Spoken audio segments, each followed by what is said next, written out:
Stara dama srpskog fudbala i Novog Sada, Vojvodina je dala mnoge uspešne fudbalere, ali i okupljala razne generacije čitavih porodica. To su bila neka druga vremena, druga država, mnogo jaka liga, mnogo jakih igrača,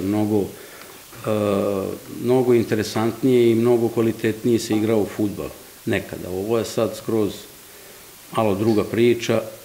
Šampionske generacije Vojvodine bile su poput bogova u gradu, a biti sin legende kluba ujedno je i ponos i opterećenje. Za mene to nije bio nikakav uticaj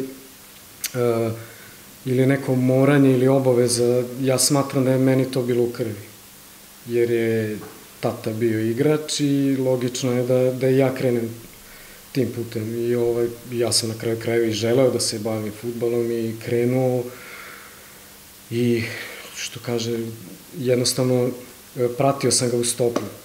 Prvo Vojvodina, pa Spartak, pa opet Vojvodina. Čak 7 očeva i sinova zaigralo u nekom momentu u crveno-belim bojama, a samo jednom se desilo da zaigraju i jedan protiv drugog.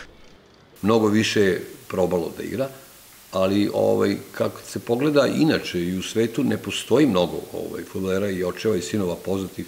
Jedino je porodica Maldini je interesantna, jer 3 generacije su praktično vrhunski igrači, koliko znamo, tako da nije to baš karakteristično.